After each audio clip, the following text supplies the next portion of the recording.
जय श्री कृष्णा। राधे राधे दोस्तों, आपके अपने चैनल भक्ति रस में आप सभी का स्वागत है। आप सब कैसे हैं ये बताने के लिए कमेंट बॉक्स में श्री गणेशाय नमः जरूर लिखें। आप सभी को सकट चौथ की ढेरों शुभकामनाएं। सकट चौथ का व्रत स्त्रियां अपने संतान की रक्षा के लिए करती हैं, उनके उज्जवल भविष्य के लिए, अच्छे स्वास्थ्य के लिए यह व्रत करती हैं। इस व्रत में जितना ज़रूरी पूजा करना होता है, उससे भी ज़्यादा ज़रूरी होता है कथा सुनना। आज इस वीडियो के माध्यम से सकट चौथ के व्रत में सुनी जाने वाली कथा के बारे में बात करूँगी।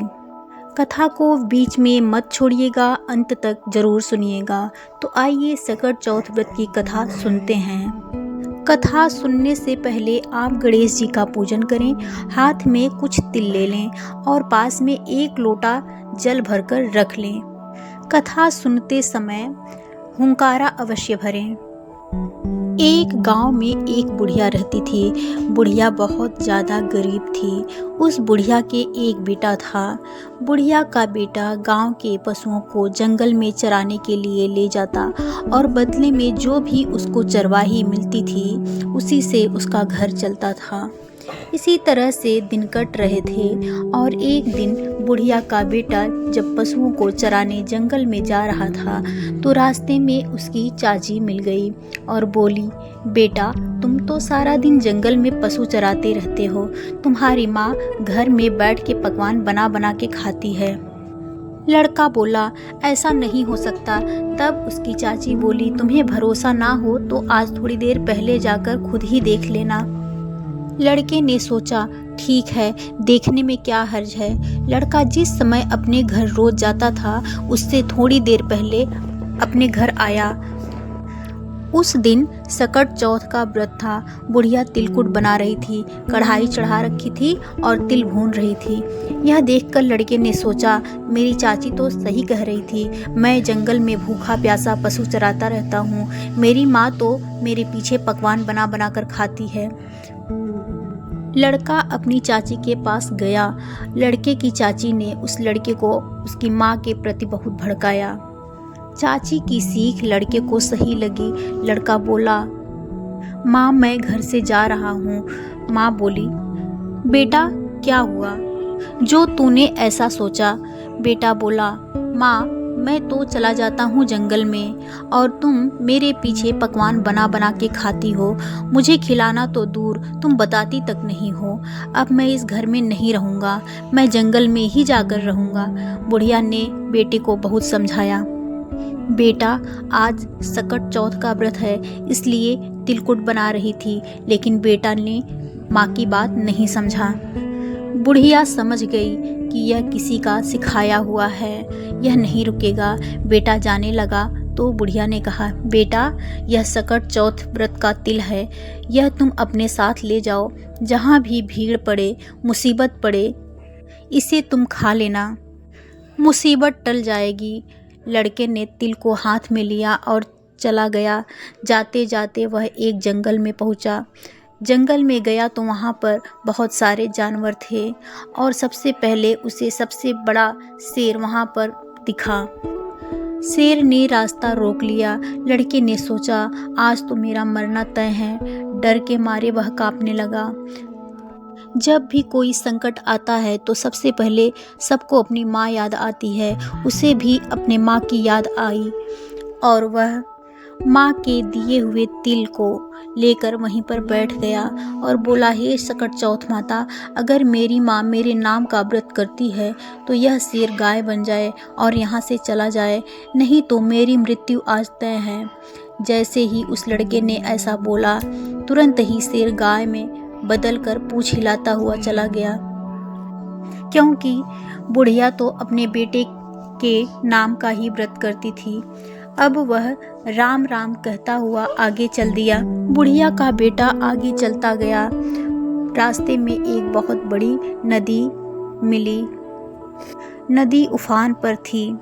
लड़के ने सोचा, नदी का बहाव बहुत तेज है, तूफान आया हुआ है, अगर मैं यह नदी पार नहीं करूँगा तो पीछे जंगल है, रात का समय है, जंगली जानवर मुझे नहीं छोड़ेंगे। आगे कुआं पीछे खाई वाली बात थी। अब तो तिल को लेकर वह फिर वहीं पर बैठ गया और बोला, हे सकट चौथ मैया, अगर मेरी माँ मेरे नाम का व्रत करती थी तो यह नदी 2 हिस्सों में बट जाए और मुझे रास्ता मिल जाए। लड़के ने जैसे ही इस तरीके से बोला, नदी 2 हिस्सों में बट गई। उसे रास्ता मिल गया क्योंकि बुढ़िया माई तो उसी के नाम का व्रत करती थी। नदी पार करके वह दूसरी नगरी में पहुंच गया। वहां देखा एक बुढ़िया पेड़े बनाती जा रही थी और रोती जा रही थी। उसने बुढ़िया माई से पूछा, हे माई, तुम पेड़े बना रही हो, इसका मतलब कोई खुशी है, और साथ में रो रही हो तो तुम दुखी भी हो। यह खुशी और दुख। या माई बोली, हे बेटा, अब क्या बताऊं, हमारी नगरी में हर छठे महीने आव पकता है और आव में एक इंसान की बलि दी जाती है। उसे आव में बैठाया जाता है। घर से रोज एक का नंबर आता है। आज मेरे घर का नंबर है और मेरे एक ही बेटा है। आज मेरा बेटा आव में मर जाएगा, इसलिए मैं दुखी हूँ। यह सोचकर मैं रो रही हूँ।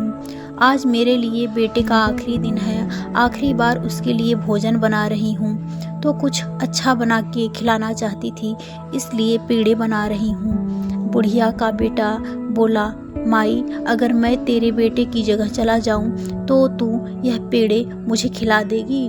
बुढ़िया बोली, बेटा, पेड़ा तू तो जो चाहे खा ले, जितना चाहे खा ले, पर ये ऐसा कौन हो सकता है?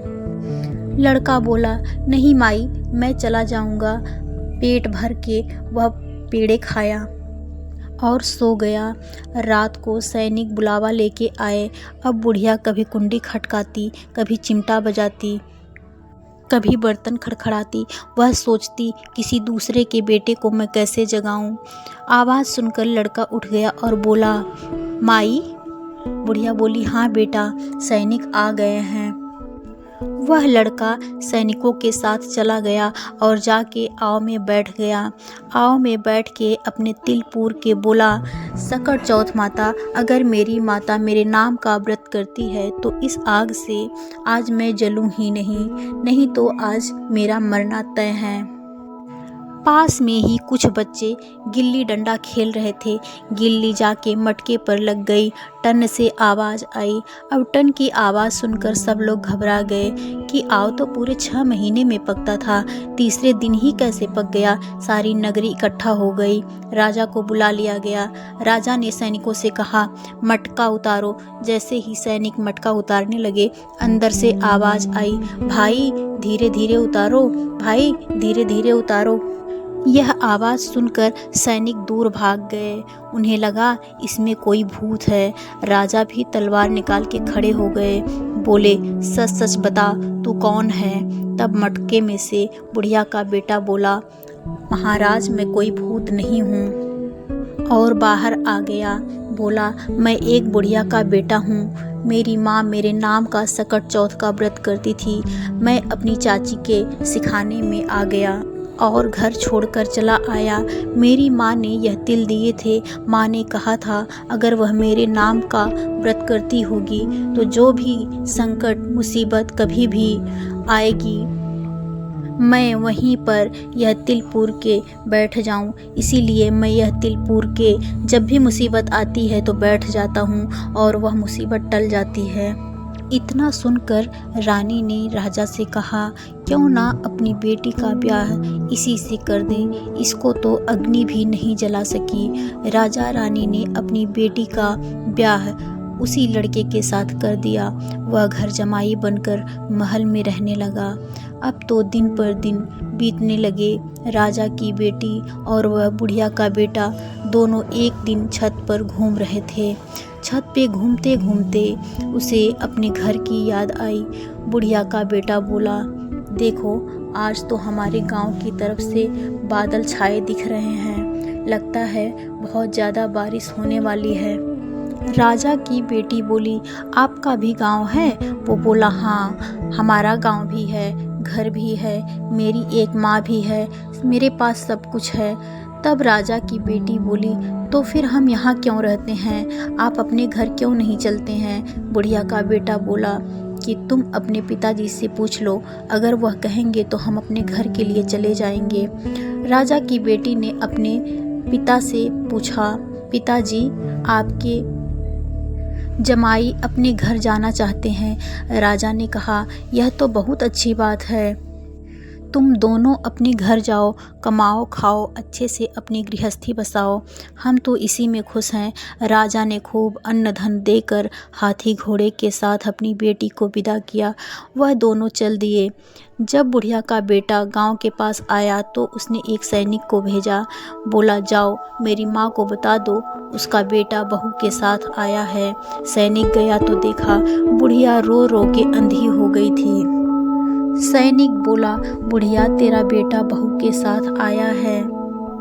बुढ़िया बोली, हे बेटा, सारा गांव तो बहू बेटे का बोली मारता है, अब तुम भी ऐसी बात क्यों कर रहे हो? मेरा बेटा तो कब का घर छोड़कर जा चुका है, पता नहीं कोई जानवर उसे खा चुका होगा, वह जिंदा भी होगा या नहीं, उसकी कोई भी खबर नहीं है। तब वह सैनिक बोला, नहीं माई, तुम्हारा बेटा आया है। सारा गांव इकट्ठा हो गया, बुढ़िया का बेटा आ गया, बुढ़िया का बेटा आ गया। बुढ़िया बोली, हे सकट चौथ माता, अगर मेरा बेटा घर आया है तो दूध की धार सीधी इसके मूंछों पर पड़ेगी। अब उससे चमड़े की आगे नहीं पहनाई गई। जैसे ही बुढ़िया का बेटा उसके सामने आया, आंगी फट करके दूध की धार छाती से बह करके उसकी दाढ़ी मूछ भीग गई। सारे गांव में हल्ला हो गया, बुढ़िया का बेटा आ गया, बुढ़िया का बेटा आ गया। बुढ़िया की आंखें भी ठीक हो गई। जैसे ही बेटा सामने आया, बेटे को देखकर बुढ़िया बहुत खुश हुई। बेटा माँ के पैरों में गिर पड़ा और माफ़ी मांगने लगा। बेटे ने माँ से कहा, माँ मैं चाची के बहकावे में आ गया था और घर से चला गया था। तुम तो मेरे ही नाम का व्रत करती थी, तुम्हारे दिए हुए तिलकुट ने हमें हर मुसीबत से बचाया है। बुढ़िया बोली, बेटा सकट चौथ माता ने तुझे घर लौटाया है। बेटा बहू बुढ़िया तीनों एक साथ मिलकर रहने लगे। बेटा और बहू अब बुढ़िया की खूब सेवा करते थे। चौथ माता ने जैसे बुढ़िया के बेटे की रक्षा की, चौथ माता वैसे ही सबके संतान की रक्षा करें। आशा है आपको यह वीडियो पसंद आई होगी। वीडियो को लाइक और शेयर ज़रूर करें। चैनल पर पहली बार आए हैं तो चैनल को सब्सक्राइब करना न भूलें। फिर मिलूंगी एक नई वीडियो के साथ, तब तक के लिए राधे राधे।